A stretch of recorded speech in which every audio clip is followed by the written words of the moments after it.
নমস্কাৰ ডিজিটেল আসামলৈ আপোনালোক সকলোকে স্বাগতম জনাইছো আমি আলোচনা কৰি আছো বিএড এন্ট্ৰেন্স এক্সামৰ বাবে টিচিং এপ্টিটিউড আৰু আজিৰ এই ভিডিঅ'টিত আমি আলোচনা কৰিম এছেছমেন্টৰ ওপৰত কিছু ইম্পৰ্টেন্ট কুৱেশ্যন আলোচনা কৰিম তো টিচিং এপ্টিটিউডৰ এটা ইম্পৰ্টেন্ট টপিক হৈছে এছেছমেন্ট আৰু এই মূল্যায়নৰ ওপৰত কেনে ধৰণৰ প্ৰশ্ন সুধিব পাৰে বা এছেছমেন্টৰ ওপৰত কেনে ধৰণৰ প্ৰশ্ন আহিব পাৰে বা ইয়াৰ টাইপসমূহ কি কি তো এই বিষয়ে আমি আজিৰ ভিডিঅ'টিত প্ৰশ্নৰ জৰিয়তে আলোচনা কৰিম তো যদি আপোনালোকে এতিয়াও আগৰ ক্লাছসমূহ চোৱা নাই বিএড এন্ট্ৰেন্স এক্সামৰ প্লেলিষ্টত চাব তাত বহুতো আপোনালোকে ভিডিঅ' পাব আৰু এই ক্লাছবিলাক সকলো ইউনিভাৰ্চিটিৰ এন্ট্ৰেন্স এক্সামৰ বাবে প্ৰয়োজনীয় হ'ব তো প্লেলিষ্টৰ পৰা আপোনালোকে সকলোবোৰ ভিডিঅ' চাব পাৰিব তো ইয়াৰ ওপৰত যদি আপোনালোকে এন্ট্ৰেন্স এক্সামৰ বাবে ডিটেইল নোটছ পঢ়িব বিচাৰে তো এই কোৰ্সটো আপোনালোকে পাৰচেজ কৰিব পাৰে ইয়াত আপোনালোকে টিচিং এপ্টিটিউডৰ ডিটেইল নোটছ এথিক্সৰ notes educational issues reasoning numerical abilities general knowledge English আৰু আপডেটেড কাৰেণ্ট এফেয়াৰ্স এই সকলোবিলাক আপোনালোকে পাব তো ইয়াৰ বাবে আপোনালোকে ডিজিটেল আসাম মোবাইল এপটো ডাউনলোড কৰিব তাৰ পৰা আপোনালোকে কোৰ্স পাৰচেজ বা এক্সেছ কৰিব পাৰিব আৰু কিবা জানিবলগীয়া থাকিলে তলত এটা হোৱাটছআপ নম্বৰো দিয়া আছে তাত আপোনালোকে সুধিব পাৰিব ঠিক আছে তো এতিয়া আমি আৰম্ভ কৰিছো আজিৰ ভিডিঅ'টি প্ৰথম প্ৰশ্নটো লৈছো প্ৰথম প্ৰশ্নটো সুধিছে which of the following is the form of formative and summative assessment যে তলৰ কোনটো গঠনীয় আৰু সংক্ষেপীয় মূল্যায়নৰ ৰূপ হয় যে তলৰ কোনটো গঠনীয় আৰু সংক্ষেপীয় মূল্যায়নৰ ৰূপ হয় ফৰ্মেটিভ আৰু সামেটিভ এছেছমেন্টৰ কথা ইয়াতে সুধিছে তলত কেইটামান অপচন দিছে চাৰিটা ইয়াতে ফৰ্মেটিভ আৰু সামেটিভ এছেছমেন্টৰ ৰূপ দিয়া আছে বা ফৰ্ম দিয়া আছে কোনটো হয় হেতু হল প্ৰশ্ন এতিয়া ফৰ্মেটিভ আৰু সামেটিভ এছেছমেন্ট নিশ্চয় আপোনালোকে জানে এই বিষয়ে আপোনালোকে নিশ্চয় পঢ়িছে সো ফৰ্মেটিভ এছেছমেন্টটো আমি কিহৰ কাৰণে কৰো ফৰ লাৰ্নিংৰ কাৰণে কৰো এছেছমেন্ট ফৰ লাৰ্নিং বুলি কোৱা হয় ফৰ্মেটিভ এছেছমেন্টটো এছেছমেন্ট ফৰ লাৰ্নিং মানে ইয়াক শিক্ষণৰ বাবে মূল্যায়ন হয় কিহৰ বাবে যে শিক্ষণৰ বাবে মূল্যায়ন হৈছে যে ইয়াৰ উদ্দেশ্যটোই হৈছে যাতে লৰাছলে শিকিব পাৰে ইয়াক আমি এছেছমেন্ট কৰিছো লৰাছলিৰ আমি পৰীক্ষা লৈছো বা হিয়তক আমি মূল্যাঙ্কন কৰিছো কিন্তু সেই মূল্যাঙ্কনৰ উদ্দেশ্যটো হৈছে হিয়তে যদি কিবা নাই শিকিব পৰা নাই সেইখিনি যাতে আমি হিয়তক শিকাব পাৰো গতিকে উদ্দেশ্যটো হৈছে ফৰ লাৰ্নিং হিয়তক শিকোৱাটো হে উদ্দেশ্য গতিকে ইয়াক ফৰ্মেটিভ এছেছমেন্ট বুলি কোৱা হয় আৰু এইটো কন্টিনিউয়াছলি হয় ৰেগুলাৰ হ'ব ডিউৰিং ক্লাছত হ'ব ঠিক আছে তো মনত ৰাখিব ডিউৰিং ক্লাছত হ'ব আমি ক্লাছ কৰি আছো লৰাছলিক তাৰ মাজতে আমি হিয়তক দুটা প্ৰশ্ন মৌখিকভাৱে সুধিব পাৰো কিবা এটা হিয়তক লিখিবও দিব পাৰো গতিকে যি কোনো ফৰ্মত আমি পৰীক্ষাটো হিয়তক ল'ব পাৰো বা এছেছমেন্ট হিয়তক কৰিব পাৰো মূল্যাঙ্কন কৰিব পাৰো কিন্তু হেয়া ডিউৰিং ক্লাছত হ'ব ডেইলি বেসিছত আমি হিয়তক মূল্যাঙ্কন কৰিব পাৰো এছেছ কৰিব পাৰো তো এইটো ক'ব ফৰ্মেটিভ এছেছমেন্ট বুলি ক'ব ঠিক আছে আৰু এইটোৰ উদ্দেশ্যটো হৈছে for learning assessment for learning বুলি কোৱা হয় শিক্ষণৰ বাবে মূল্যায়ন লৰাছলিক ইয়াত ধৰি লওক ক্লাছ এটা চলি আছে তাত আমি দুটা চাৰিটা মৌখিকভাৱে প্ৰশ্ন সুধিলো তাৰ পৰা আমি জানিব পাৰিলো যে কোনে বুজি পালে কোনে বুজি নাই পোৱা আৰু যিখিনি বুজি পোৱা নাই সেইখিনিক আমি আকৌ শিকাব পাৰিম তাৰ মানে ইয়াৰ উদ্দেশ্যটো হৈছে লৰাছলি যাতে নিহিকাকে আগবাঢ়ি না যায় যেটো পাঠ পঢ়াই আছো হেতু যাতে শিকিহে নেক্সট পাঠটো লৈকে যায় তাৰ উদ্দেশ্যটো হৈছে হেতু ফৰ্মেটিভ এছেছমেন্টৰ কিন্তু যেটো সামেটিভ এছেছমেন্ট হয় বা সংক্ষেপীয় মূল্যায়ন বুলি কোৱা হয় গতিকে ইয়াত কি হয় এটা টাৰ্ম বা এটা পিৰিয়ড এটা শেষ হোৱাৰ পিছত যেটো এছেছমেন্ট হয় আৰু সেই কাৰণে ইয়াক কোৱা হয় এছেছমেন্ট অফ লাৰ্নিং বুলি কোৱা হয় লাৰ্নিং যেটো প্ৰসেস শিক্ষণৰ যেটো প্ৰসেস সেই প্ৰসেসটোৰ হে মূল্যায়ন হয় লৰাছলিক শিকোৱাৰ উদ্দেশ্যত ইয়াত মূল্যায়ন নহয় সামেটিভ এছেছমেন্টৰ যেন ধৰক আমি নিৰ্দিষ্ট এটা সময়ৰ মূৰত যেটো পৰীক্ষা হয় 6 মাহিলী পৰীক্ষা হ'ব পাৰে বা ইয়াৰলি যেটো পৰীক্ষা হয় আমাৰ সেই পৰীক্ষাটো হ'ব পাৰে তো তাৰ উদ্দেশ্যটো কি লৰাছলি সেই এটা বছৰত বা 6টা মাহত কি শিকিলে বা আমি ইউনিট টেষ্ট যেটো হয় ইউনিট টেষ্টটো কিন্তু সামেটিভ এছেছমেন্টতে পৰিব কাৰণ এটা ইউনিট শেষ হ'ব তাৰ পিছত আমি পৰীক্ষাটো পাতিম যে সেই ইউনিটটোত লৰাছলে কিমান শিকিব পাৰিলে যি আমি লাৰ্নিং হিয়তক দিলো হিয়তে কিমান লাৰ্ন কৰিব পাৰিলে যিখিনি আমি টিচিং দিছো হিয়তে কিমান লাৰ্ন কৰিব পাৰিছে তাৰ হে মূল্যায়ন হল ঠিক আছে গতিকে ঠিক তেনেদৰে আমি বছৰিকা পৰীক্ষা ফাইনেল এক্সামৰ কথাও ধৰিব পাৰো তো ফাইনেল এক্সামত হিয়তে পৰীক্ষা দিলে হিয়তে কি শিকিলে কি নাই শিকা সেইখিনি আমি জানিব পাৰিলো তাৰ পিছত আমি হিয়তক গ্ৰেড দি বা হিয়তক আমি ৰেংক দি আমি হিয়তক পাস কৰাই দিলো প্ৰমোট কৰি দিলো নেক্সট ক্লাছলৈকে গতিকে এই নিহিকা কথাখিনি কিন্তু হিয়তে নিহিকা কৈয়ে নেক্সট ক্লাছলৈকে প্ৰমোট হৈ গল গতিকে ইয়াত কি হয় এছেছমেন্ট অফ লাৰ্নিং হয় লাৰ্নিংৰ হে এছেছমেন্ট হল আৰু ফৰ্মেটিভত কিন্তু হিয়তৰ উদ্দেশ্যটো লৰাছলি শিকোৱাৰ উদ্দেশ্য যেনেদৰে নহওক হিয়তক শিকাব লাগিব গতিকে ইয়াক সামেটিভ এছেছমেন্ট বুলি ক'ব গতিকে এটো মনত ৰাখিব এটা টাৰ্ম হ'ব পাৰে এটা পিৰিয়ডৰ শেষত বা এটা কোৰ্সৰ শেষত আমি যেটো মূল্যায়ন কৰিম এসেসমেন্ট কৰিম হেতু কোৱা হয় সামেটিভ এসেসমেন্ট বুলি আৰু সামেটিভ এসেসমেন্টত আমি কি কৰো ৰেংক দিও আৰু ল'ৰা-ছোৱালীক আমি যেনে আমি ৰোল নম্বৰ বিলাক দিও ৰেংক দিও হেতু 1 2 3 বা আমি গ্ৰেড দিব পাৰো A দিব পাৰো A+ দিব পাৰো B দিব পাৰো B+ দিব পাৰো এনেদৰে আমি গ্ৰেড দিও গতিকে এইবিলাক সামেটিভ এসেসমেন্টত আহিব কিন্তু ফৰ্মেটিভ এসেসমেন্টত আমি গ্ৰেড বা এইবিলাক আমি নিদিও আমাৰ উদ্দেশ্যটো হৈছে ল'ৰা-ছোৱালী যে নিহিকাকে আগবাঢ়ি না যায় ক্লাছত আমি হেতক শিকালো বা হেতক কিবা এটা লিখিব দিলো তাৰ জৰিয়তে আমি হেতক এসেস কৰিলো কোনে শিকিব পাৰিলে কিমানখিনি শিকিব পাৰিছে ক'ত হেতৰ লাৰ্নিং গ্যাপ আছে আৰু সেইখিনি আমি নেক্সট ক্লাছত আমি ফুলফিল কৰিম বা সেই ক্লাছটোতে আমি হেতক সেইখিনি ফুলফিল কৰাৰ বাবে চেষ্টা কৰিম গতিকে ইয়াত কোনো গ্ৰেড দিয়া নহয় কোনো ৰেংক দিয়া নহয় কিন্তু সামেটিভ এসেসমেন্টত আমি গ্ৰেড ৰেংক দি হেতক প্ৰমোট কৰি দিয়া হয় ঠিক আছে তো নিশ্চয় বুজিব পাৰিছে ফৰ্মেটিভ এসেসমেন্ট আৰু সামেটিভ এসেসমেন্ট কি থুলমুলকে মই ক'লো তো এতিয়া ইয়াৰে ৰূপ কোনটো হয় এটা প্ৰথমত কৈছে ফৰ্মেল এণ্ড ইনফৰ্মেল আৰু এইটো ৰূপ হয় ফৰ্মেটিভ আৰু সামেটিভ এসেসমেন্টত আমি যেটো এসেসমেন্ট লম এটো ফৰ্মেলিও ল'ব পাৰো ইনফৰ্মেলিও ল'ব পাৰো ফৰ্মেলি লোৱা মানে কি আমি হেতক পৰীক্ষা এটা পাতিব পাৰো পৰীক্ষা পাতি ল'ব পাৰো ঠিক আছে ইনফৰ্মেলি মানে কি মৌখিকভাৱে হেতক দুই চাৰিটা প্ৰশ্ন সুধি তেনে ধৰণৰ ইনফৰ্মেলিও হেতৰ আমি এসেস কৰিব পাৰো আৰু নিৰ্দিষ্ট কৰি এটা সময় দি হেতক পৰীক্ষা পাতিও আমি কৰিব পাৰো গতিকে ফৰ্মেল ইনফৰ্মেল আমি দুটা পদ্ধতিৰে কৰিব পাৰো ফৰ্মেটিভটো হয় সামেটিভ এসেসমেন্টটো আমি কৰিব পাৰো ঠিক আছে তাৰ পিছত অবজেক্টিভ আৰু সাবজেক্টিভ এইটো হয় অবজেক্টিভ সাবজেক্টিভ দুই ধৰণৰে পৰীক্ষা আমি কৰিব পাৰো ফৰ্মেটিভটো পাৰো সামেটিভটো পাৰো আমি এনে ধৰণৰ পৰীক্ষাবিলাক আমাৰ লৈ থকা হয় তাৰ পিছত সি নম্বৰ যেটো কোৱা হৈছে নৰ্ম এণ্ড ক্ৰাইটেৰিয়া ৰেফাৰেন্সড নিয়ম আৰু মাপকাঠি সম্বন্ধিত যে এইটো ইম্পৰ্টেন্ট হয় এইটো বুজিব লাগিব যে নৰ্ম আৰু ক্ৰাইটেৰিয়া ৰেফাৰেন্স মানে কি বাকি দুটাটো আমি বুজিলো নৰ্ম ৰেফাৰেন্স মানে কি হয় যে আমাৰ সাধাৰণতে নৰ্ম ৰেফাৰেন্সত কি হয় দুটা দুজন শিশুৰ মাজত বা দুজন ছাত্ৰৰ মাজত আমি কি কৰিব পাৰো কম্পেয়াৰ কৰা হয় নৰ্ম ৰেফাৰেন্সত কি কৰা হয় কম্পেয়াৰ কৰা হয় সাপোজ A নামৰ এজন ছাত্ৰ থাকিলে বা B নামৰ এজন ছাত্ৰ থাকিলে তো ইয়াৰ মাজত কি কৰা হ'ব এলোকৰ মাজত কি কৰা হ'ব কম্পেয়াৰ কৰা হ'ব কম্পেয়াৰ কেনে ধৰণৰ যে কোনোবা হয়তো 60% পালে A হয়তো 60% পাইছে কিন্তু B নামৰ ল'ৰাজনে বা ছাত্ৰজনে কি পাইছে তো 70% পাইছে গতিকে হিহঁতৰ মাজত কি কৰা হ'ব কম্পেয়াৰ কৰা হ'ব আৰু কম্পেয়াৰ কৰি হিহঁতক কি দিয়া হ'ব গ্ৰেড দিয়া হ'ব পাৰে বা হিহঁতক ৰেংক দিব পাৰে গতিকে হিহঁতৰ মাৰ্ক হিচাপে আমি কি কৰিব পাৰো আমি ৰেংক দিব পাৰো হিহঁতক বা গ্ৰেড দিব পাৰো সাধাৰণতে আমি তেনে ধৰণৰ কৰো গতিকে এইটো যদি চাও আমি সামেটিভ এসেসমেন্টত আমি তেনে ধৰণে আমি ৰেংক দিও বা হিহঁতক আমি গ্ৰেড দিও গতিকে এইটো আমাৰ আহিব সামেটিভ এসেসমেন্টৰ ভিতৰত পৰিব ঠিক তেনেদৰে ক্ৰাইটেৰিয়া ৰেফাৰেন্সটো কি হয় ক্ৰাইটেৰিয়াত আমি এটা ক্ৰাইটেৰিয়াহে ঠিক কৰো ফিক্স কৰো মাপকাঠি এটা ফিক্স কৰো যেনে ধৰক এই পৰীক্ষাটো পাস কৰিব লাগিলে 30% হৈছে পাস কৰা নম্বৰ যে 30% পাব সেই সকলোবিলাকে কি হ'ব পাস কৰিব যেনে ধৰক আমি আগৰ যিবিলাক আমাৰ এক্সামছ বিলাক আছিল টেট এক্সামছ বিলাক বা এতিয়াও আমাৰ যি সিটেট এক্সাম হৈ আছে বা আগত আমাৰ যি আসাম টেট এক্সাম হৈছিল তো তাত আমাৰ এটা নিৰ্দিষ্ট এটা মাৰ্ক দিয়া থাকে পাছিং মাৰ্ক যে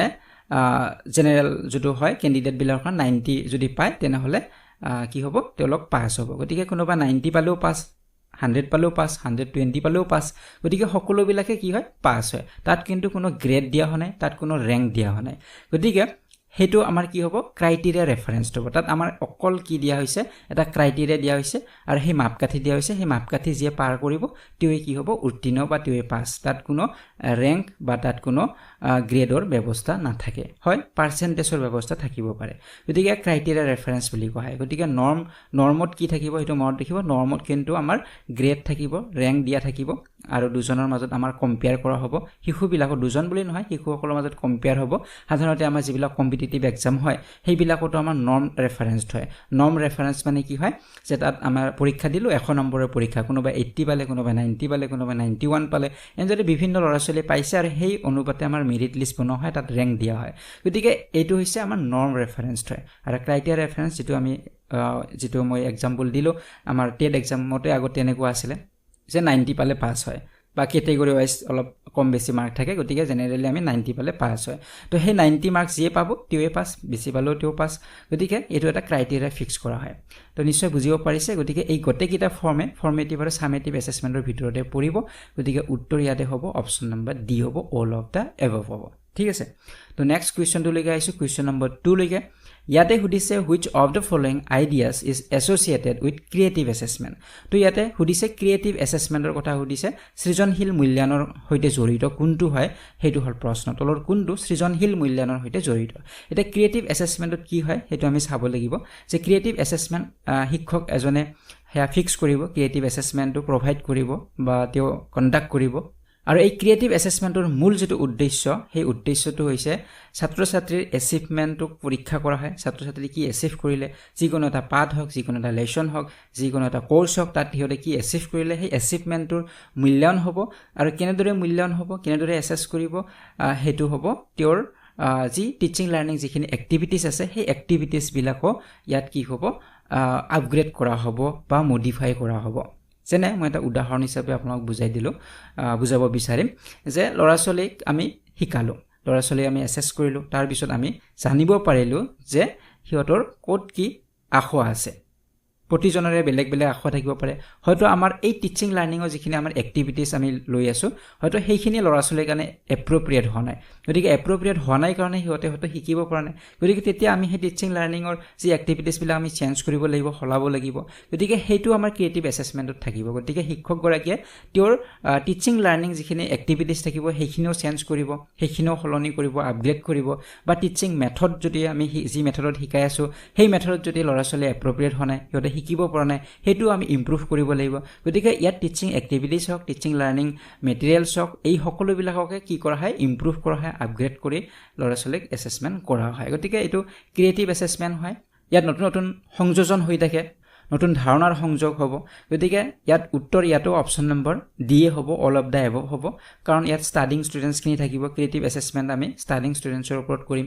সেল্ফ এণ্ড ক্লাছমেট এছেছমেণ্ট হ'ব ইয়াতে সেল্ফ এণ্ড ক্লাছমেট এছেছমেণ্ট মানে ল'ৰা ছোৱালীক নিজে নিজে সিহঁতক মূল্যায়ন কৰিবলৈ দিয়া হ'ব সিহঁতক কিবা এটা এক্টিভিটি দিয়া হ'ল তাত সিহঁতে নিজে নিজে মূল্যায়ন কৰিব কাৰ কি ভুল হ'ল বা ক্লাছমেট এছেছমেণ্ট হ'ব পাৰে সিহঁতৰ লগৰীয়াসকলে মূল্যায়ন কৰিব এজনৰ হয়তো কামখিনি আন এজনে মূল্যায়ন কৰিব ইজনৰ খন আন এজনে কৰিব গতিকে এনেদৰে ক্লাছমেট এছেছমেণ্টও হ'ব পাৰে বা সিহঁতে নিজে নিজেও মূল্যায়ন কৰিব পাৰে ফিডবেক ইয়াতে পাব টিচাৰৰ ফিডবেক পাব আৰু চাইল্ডৰো ফিডবেক পোৱা হয় গতিকে ল'ৰা ছোৱালী ক'ত শিকিব পৰা নাই ক'ত আখোৱা আছে সেইখিনি ফিডবেক পাব আৰু শিক্ষকৰো পাব শিক্ষকৰ ক'ত কি ভুল আছে মই যিখিনি কথা অলপ আগতে কৈছোঁ যে শিক্ষকৰ ক'ত কি ভুল আছে শিক্ষকৰ হয়তো টিচিং লাৰ্নিং মেটেৰিয়েলখিনি এপ্ৰোপ্ৰিয়েট হোৱা নাই হয়তো তেওঁৰ মেথডটোৱে এপ্ৰোপ্ৰিয়েট হোৱা নাই হয়তো তেওঁ যি এক্টিভিটি দিছে সেই এক্টিভিটিখিনি এপ্ৰোপ্ৰিয়েট হোৱা নাই ক'ৰবাত কিবা ভুল হৈ আছে সেইখিনিক ইমপ্ৰুভ কৰিব লাগিব তাৰো ফিডবেকটো পাব গতিকে গোটেইখিনি জড়িত হৈ আছে সৃষ্টিশীল মূল্যায়নৰ লগত বা সৃজনশীল মূল্যায়নৰ লগত ক্ৰিয়েটিভ এছেছমেণ্টৰ লগত ঠিক আছে উত্তৰ অপচন নম্বৰ ডি হ'ব এতিয়া আহিছোঁ নেক্সট কুৱেশ্যন নম্বৰ 3 লৈকে ইয়াতে সুধিছে which of the following is meaning of summative assessment যে তলৰ কোনটো সংক্ষেপীয় মূল্যায়নৰ অৰ্থ হয় ছামেটিভ এছেছমেণ্টৰ অৰ্থ কি হয় তলত উল্লেখ কৰা আছে কোনটো হ'ব সেইটো হ'ল ইয়াৰ প্ৰশ্ন গতিকে আমি অলৰেডি অলপ আগত আলোচনা কৰিলোঁ ছামেটিভ এছেছমেণ্ট হ'লে কি হ'ব লাগিব গতিকে সেই অনুপাতে আমি ইয়াত অপশ্যন আমি চুজ কৰিম প্ৰথমত কৈছে time bound procedure of grading or ranking তো আমি অলপ আগত ডিছকাছ কৰিলোঁ যে ছামেটিভ এছেছমেণ্টত আমাৰ কি দিয়া হ'ব গ্ৰেড বা ৰেংক দিয়া হয় কিন্তু ফৰ্মেটিভ এছেছমেণ্টত আমাৰ গ্ৰেড বা ৰেংক দিয়া নহয় এইটো মনত ৰাখিবলৈ এইটো কেৰেক্টাৰিষ্টিক হয় তো এইটো আমাৰ হয় এইটো এটা তাৰ অৰ্থৰ ভিতৰত পৰিব ছামেটিভ এছেছমেণ্টৰ ভিতৰতে পৰিব কেৰেক্টাৰিষ্টিক হয় দ্বিতীয়তে যদি আমি চাওঁ extended development process after completion of the course তো এইটো কথা মই অলৰেডি কৈছোঁ যে এটা কোৰ্ছ কমপ্লিট হোৱাৰ পিছত আমি তাৰ এছেছমেণ্ট কৰোঁ আৰু কোৰ্ছ মানে গোটেই কোৰ্ছটোৰ কথা কোৱা নাই এটা লেচন হ'ব পাৰে লেচনটো শেষ হোৱাৰ পিছত যদি আমি সিহঁতৰ এছেছমেণ্ট কৰোঁ বা এটা ইয়াৰ শেষ হোৱাৰ পিছত বা এটা টাইম শেষ হোৱাৰ পিছত তো এনেধৰণে আমি যদি এটা নিৰ্দিষ্ট সময়ৰ পিছত আমি এছেছমেণ্ট সিহঁতৰ কৰোঁ এইটো ছামেটিভ এছেছমেণ্ট হ'ব ঠিক আছে তো এইটো আমি অলৰেডি ডিছকাছ কৰিলোৱে তাৰপিছত কোৱা হৈছে process of attainment of desired educational levels so' এইটো আমি চাব লাগিব যে এডুকেশ্যনেল লেভেলছ আমি যি বিচাৰোঁ সেইখিনি পাইছোঁ নে পোৱা নাই তাৰ এছেছমেণ্ট হয় ইয়াতে ছাপ'জ ধৰি ল'লোঁ এটা কোৰ্ছ বা আমি 6 মাহত ল'ৰা ছোৱালীক যিখিনি শিকাব লাগে বা এমাহতে ধৰি ল'লোঁ এমাহত ল'ৰা ছোৱালীক যিখিনি আমি শিকাব লাগে তো সেইখিনি আমাৰ নিৰ্দিষ্টকৈ ল'ৰা ছোৱালীকটো শিকালোৱে তো সেইখিনি ল'ৰা ছোৱালী শিকিব পাৰিলে নাই সেই এডুকেশ্যনেল যিটো লেভেল সেই লেভেলটো সিহঁতে ফুলফিল কৰিব পাৰিছেনে পোৱা নাই তাৰহে পৰীক্ষা লৈছোঁ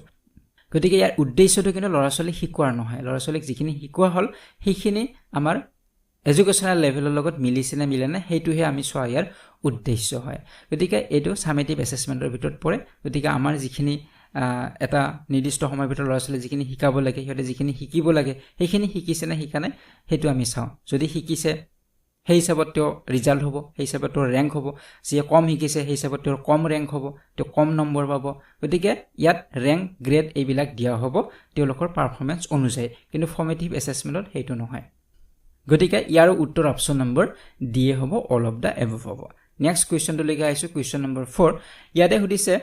indicates the determination of comprehensive evaluation যে ব্যাপক মূল্যায়নৰ নিৰ্ণয়ক সূচায় যে ইয়াতে কম্প্ৰিহেনচিভ ইভেলুৱেশ্যনৰ কথা সুধিছে কম্প্ৰিহেনচিভ ইভেলুৱেশ্যন হ'ব লাগিলে তলৰ কোনটো হ'ব যে কো টিচিং ট্ৰেণ্ড থিয়ৰিটিকেল ছাবজেক্টছ আছে both academic and co-educational areas আৰু compiled assessment test এতিয়া comprehensive evaluation মানে কি হেতু আমি জানিব লাগিব এতিয়া comprehensive evaluation মানে যেটো evaluation আমি comprehend কৰো মানে দুটা বস্তু ইয়াত থাকিবলে আমি আগত যিখিনি আলোচনা কৰি আছো একাডেমিক খিনিৰ কথা আমি আলোচনা কৰি আছো লৰাছলি কি শিকিলে তেহেতৰ একাডেমিক খিনি কি ইউনিটত কি হিহতে পালে তা লেসনৰ হিহতে কিমান শিকিব পাৰিলে তো অকল একাডেমিক খিনিক ইয়াত নুবুজায় কম্প্ৰিহেনচিভ ইভ্যালুৱেশ্যনত একাডেমিক আৰু যিখিনি কো কাৰিকুলাৰ যিখিনি এক্টিভিটিজ আছে কাৰিকুলাৰ আৰু কো কাৰিকুলাৰ এক্টিভিটিজ সকলোখিনিকে বুজাব লৰাছলি খেলা ধুলাত কেনে ধৰণৰ ইয়াতৰ সামাজিকভাৱে কিমান আগবঢ়া ইয়াতৰ বিহেভিয়াৰনো কেনে ধৰণৰ হয় সাংস্কৃতিক ক্ষেত্ৰত হিহতে কিমান আগবঢ়া কিমান সোশ্যাল হয় তো এই সকলোবিলাক দিশ ইয়াতে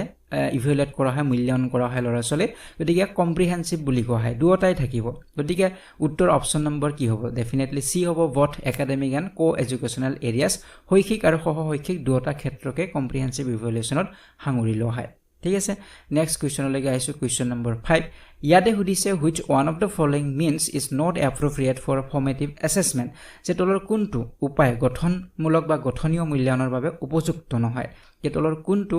গঠনীয় মূল্যায়নৰ বাবে বা ফৰ্মেটিভ এছেছমেন্টৰ বাবে এপ্ৰোপ্ৰিয়েট নহয় যেহেতু আমি ফৰ্মেটিভ এছেছমেন্টৰ বিষয়ে আলোচনা কৰি আহিলো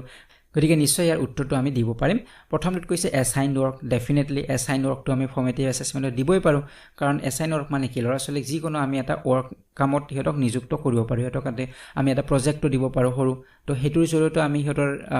কি শিকিলে এটো জানিব পাৰো গতিকে যিকোনো হিহতক এক্টিভিটি বা যিকোনো হিহতক ওয়াৰ্ক আমি এছাইন কৰিব পাৰো কামত নিযুক্ত কৰিব পাৰো আৰু সেই কামৰ জৰিয়তে আমি হিহতক এছেছ কৰিব পাৰো যে হিহতে সেই লেসনটোৰ বিষয়ে হিহতে কিমান শিকিব পাৰিলে ঠিক আছে তো এইটো আমি ফৰ্মেটিভ এছেছমেন্টত এপ্লাই কৰিব পাৰো এছাইন ওয়াৰ্ক তাৰ পিছত অৰেল কোৱেশ্চনছ ডেফিনেটলি এটোটো আমি আগত আলোচনা কৰি আহিছো গতিকে ফৰ্মেটিভ এছেছমেন্টত আমি বিশেষকৈ অৰেল কোৱেশ্চন আমি বেছিকৈ হুদু ক্লাস কৰি থাকতে লৰাছলিক 2-4টা প্ৰশ্ন আমি সুধিয়ে দিও গতিকে এটো কি হল অৰেল কোৱেশ্চন হল আৰু সেই অৰেল কোৱেশ্চনৰ পৰা আমি অনুমান কৰিব পাৰো কোনে কিমান শিকিব পাৰিলে কোনে কিমান শিকিব পৰা নাই আয়ত্ত কৰিব পৰা নাই পাঠটো আমি জানিব পাৰো আৰু সেই অনুপাতে আমি হিহতৰ কোট লাৰ্নিং গেপ আছে কোনখিনি হিহতৰ আখো আছে এখিনি জানিব পাৰি হিহতক আমি আকৌ শিকাব পাৰো গতিকে এটো ফৰ্মেটিভ এছেছমেন্টত হ'ব গতিকে অৰেল কোৱেশ্চন আমাৰ থাকিব পাৰে তো তাৰ পিছত সি নম্বৰ কৈছে টাৰ্মিনেল এক্সামিনেশ্যন গতিকে এইটো আমাৰ কি হ'ব উত্তৰ হ'ব কাৰণ এইটো ফৰ্মেটিভ এছেছমেন্টৰ লগত জড়িত নহয় বা উপযুক্ত নহয় কিয় নহয় কাৰণ টাৰ্মিনেল মানে কি এটা টাৰ্ম হে হোৱাৰ পিছত হে এছেছমেন্টটো হ'ব আৰু এইটো আমি কোট পাইছিলো সামেটিভ এছেছমেন্ট যেতি এটা টাৰ্ম এটা পিৰিয়ড এটা কোৰ্স হে হোৱাৰ পিছত যেটো এছেছমেন্ট হ'ব হেতু সদায় সামেটিভ এছেছমেন্ট হ'ব ঠিক আছে গতিকে এটো যেটো টাৰ্মিনেল এক্সামিনেশ্যন এটা টাৰ্ম হে হোৱাৰ পিছতহে হ'ব গতিকে এটো আমাৰ ফৰ্মেটিভ এছেছমেন্টত আমাৰ এপ্ৰোপ্ৰিয়েট নহব গতিকে এটো আমাৰ কি হ'ব উত্তৰ হ'ব ঠিক আছে বাকি কোৱেশ্চন ষ্টেজ এণ্ড গেমছ এটো থাকিব পাৰে প্ৰশ্ন পৰ্যায় বা এটো খেলৰ জৰিয়তে আমি এটো এছেছ কৰিব পাৰো ডেফিনেটলি পাৰো কিন্তু টাৰ্মিনেল এক্সামিনেশ্যনটো আমাৰ ফৰ্মেটিভ এছেছমেন্টত নাহিব ঠিক আছে তো এতিয়া আহিছো নেক্সট কুৱেশ্চন নম্বৰ 6 লৈকে ইয়াতে কৈছে যে which is not the right way of following for formative assessment যে গঠনমূলক মূল্যায়নৰ বাবে তলৰ দিয়াবোৰৰ কোনটো সঠিক উপায় নহয় আগৰ কুৱেশ্চনৰ দৰে একেটাই কুৱেশ্চন হয় একই কুৱেশ্চন হয় যে গঠনীয় মূল্যায়ন বা গঠনমূলক মূল্যায়নৰ বাবে কোনটো এপ্ৰোপ্ৰিয়েট নহয় তলত দিয়া প্ৰথমত কৈছে given assignment সো এটোটো আমি আগৰ কুৱেশ্চনটো পাইছো তো এইটো আমাৰ উপায় হয় কোনটো উপায় নহয় সুধিছে গতিকে এইটো ফৰ্মেটিভ এছেছমেন্টত আমি এপ্লাই কৰিব পাৰো হিহতক এছাইনমেন্ট দিব পাৰো তাৰ পিছত অৰেল কোৱেশ্চন এটোটো আমি দিব পাৰো অলপ আগতে আমি আলোচনা কৰিলে তাৰ পিছত কৈছে সেশন এক্সামিনেশ্যন গতিকে এইটোই আমাৰ উত্তৰ হ'ব কাৰণ এইটো ফৰ্মেটিভ এছেছমেন্টৰ লগত জড়িত নহয় সেশন এক্সামিনেশ্যন কেতিয়া হ'ব এটা সেশন হে হোৱাৰ পিছত হ'ব আৰু যেতিয়া নিৰ্দিষ্ট এটা পিৰিয়ড এটা সেশন এটা কোৰ্স বা এটা টাৰ্ম হে হোৱাৰ পিছত হ'ব এটো সদায় সামেটিভ এছেছমেন্ট হ'ব ঠিক আছে তো এইটো আমাৰ কি হ'ব ইয়াৰে এই প্ৰশ্নটোৰ উত্তৰ হ'ব বাকি কুইজ গেমছ আমি ফৰ্মেটিভ এছেছমেন্টটো আমি দিব পাৰো সো এটা আছে কুৱেশ্চন নম্বৰ 7 লৈকে ইয়াতে সুধিছে which principle is mainly based on school based assessment যে কোনটো নীতি মূলত বিদ্যালয় ভিত্তিক মূল্যায়নৰ ওপৰত ভিত্তি কৰি গঢ় লৈ উঠিছে তো ইয়াতে SBA এৰ কথা সুধিছে SBA স্কুল বেসড অ্যাসেসমেন্টৰ কথা সুধিছে গতিকে তলৰ কোনটো SBA এৰ ওপৰত ভিত্তি কৰি গঢ় লৈ উঠিছে হেতু হল ইয়াৰে প্ৰশ্ন তো প্ৰশ্নটোৰ উত্তৰ জনাৰ আগতে আমি জানিব লাগিব যে স্কুল বেসড অ্যাসেসমেন্ট নো কি হয় সো স্কুল বেসড অ্যাসেসমেন্ট বা যাক আমি SBA বুলি কওঁ এটো এটা সিস্টেমেটিক প্ৰসেস হয়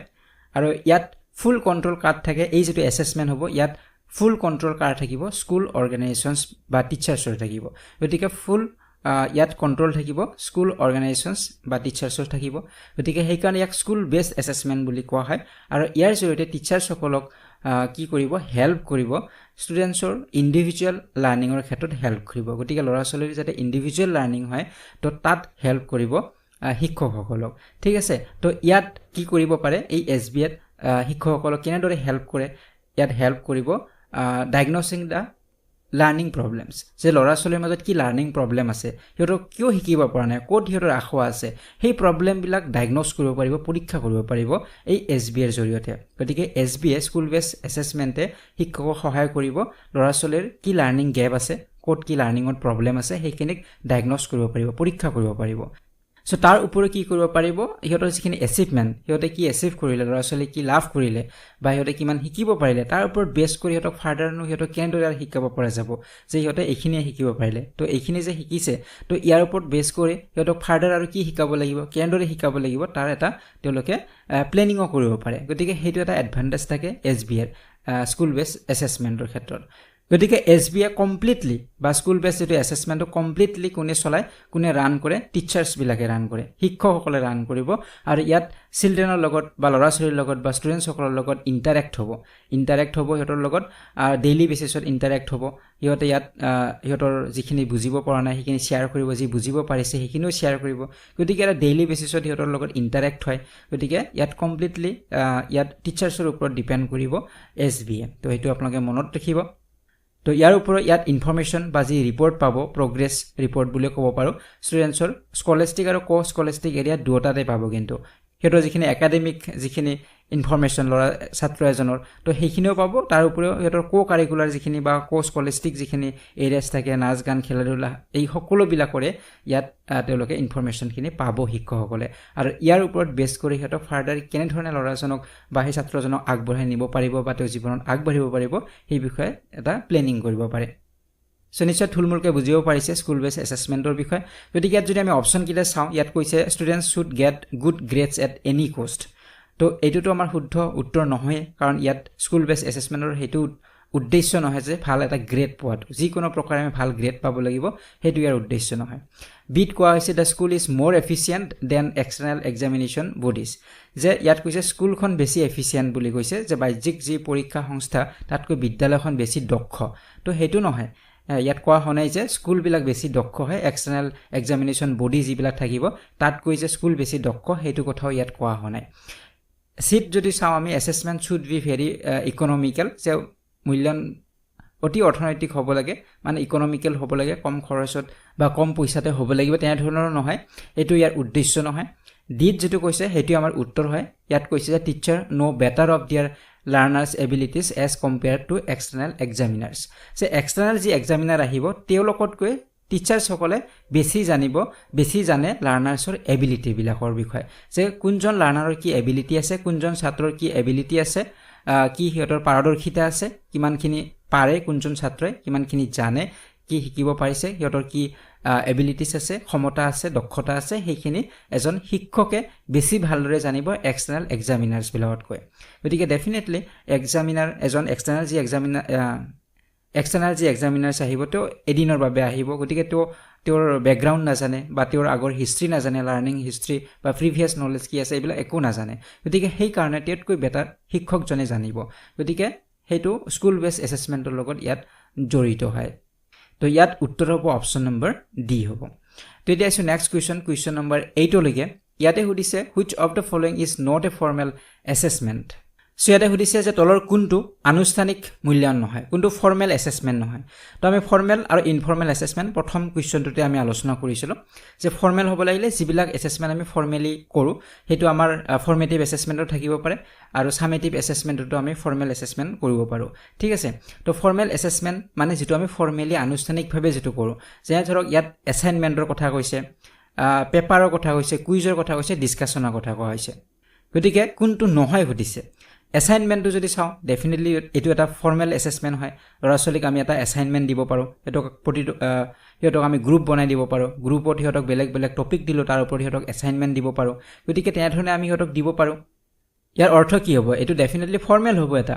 ঠিক তেনেদৰে পেপাৰ দিব পাৰোঁ সিহঁতক, পেপাৰত সিহঁতক কিবা লিখিব দিব পাৰোঁ। গতিকে প্ৰশ্ন বনালোঁ, প্ৰশ্ন বনাই সিহঁতক লিখিব দিলোঁ। আমাৰ যিবিলাক এক্সামিনেশ্যন হয় ডেফিনেটলি এইবিলাক কি হয়, ফৰ্মেল এছেছমেণ্ট হয়। তাৰপিছত আমি কুইজ দিলোঁ, কুইজটো আমাৰ কি হ'ব, ফৰ্মেল এছেছমেণ্টতে পৰিব, কাৰণ আমি সিহঁতৰ কাৰণে এপ্ৰপ্ৰিয়েট কুইজ আমি আগতে ছেট কৰিব লাগিব। সেই হিচাপত আমি সিহঁতক কুইজ দিব পাৰোঁ, তাৰ জৰিয়তে আমি সিহঁতক এছেছ কৰিলোঁ। গতিকে এইটো এটা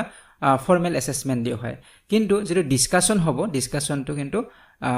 আনুষ্ঠানিক মূল্যায়ন নহয়, এইটো অনানুষ্ঠানিক হ'ব। যিকোনো টপিক এটাৰ ওপৰত সিহঁতক আমি ডিছকাশ্যন কৰিব দিলোঁ, তাত সিহঁতে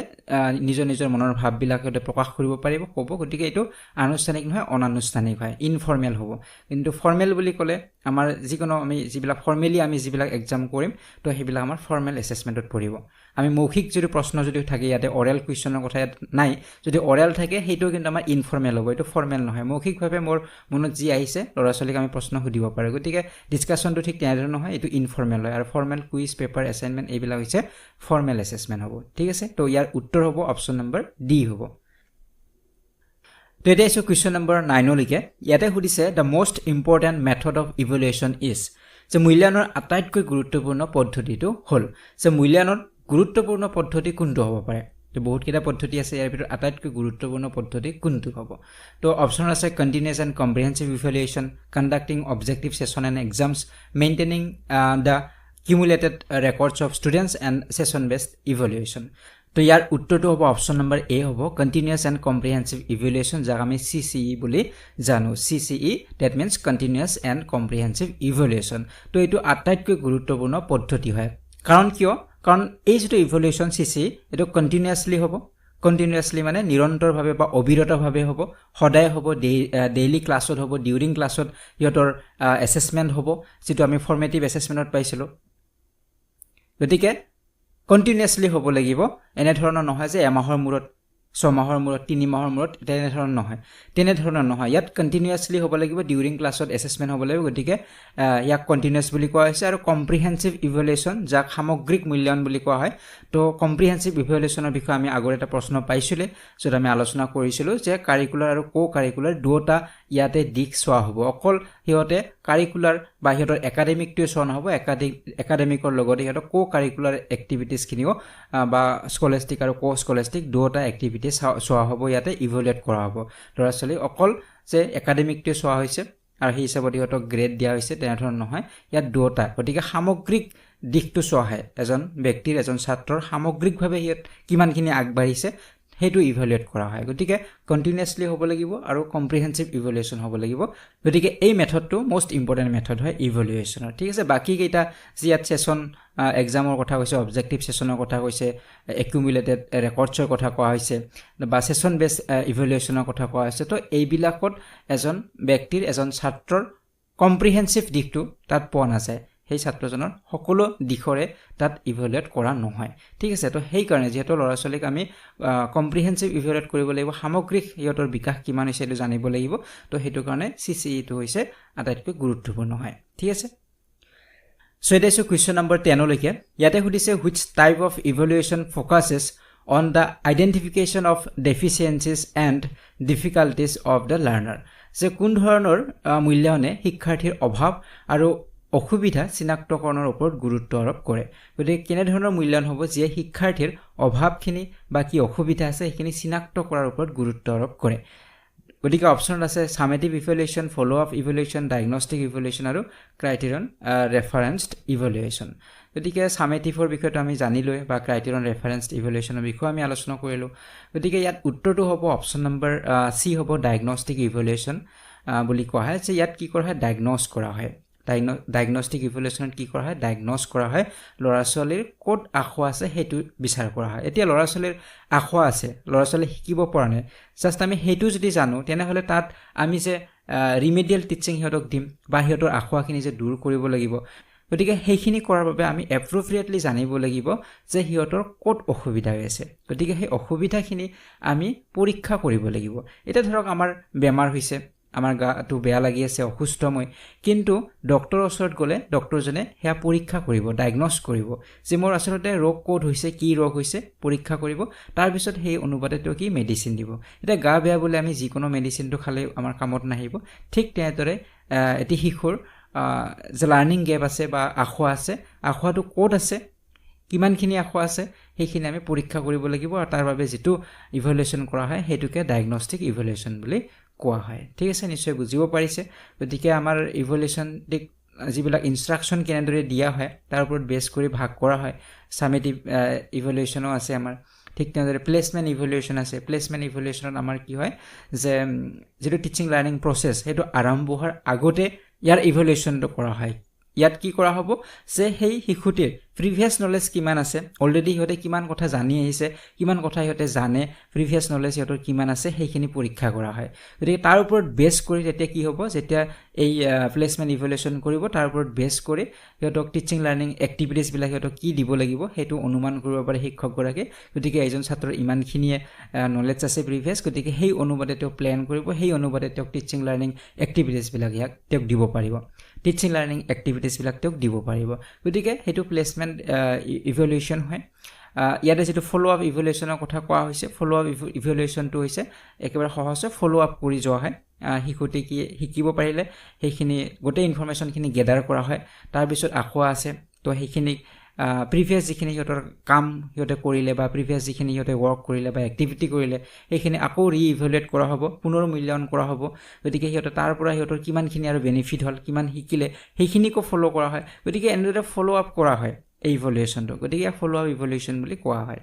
গতিকে ইয়াৰ ইনষ্ট্ৰাকচনৰ যিটো ধৰণ অনুযায়ী বেলেগ বেলেগ আমাৰ ইভালুৱেশ্যন হ'ব পাৰে তো আজিৰ ভিডিঅ'টি ইমানখিনি আছিলে পৰৱৰ্তী ভিডিঅ'ত আপোনালোকক পুনৰবাৰ লগ পোৱাৰ আশাৰে ভিডিঅ'টিৰ পৰা বিদায় লৈছোঁ ধন্যবাদ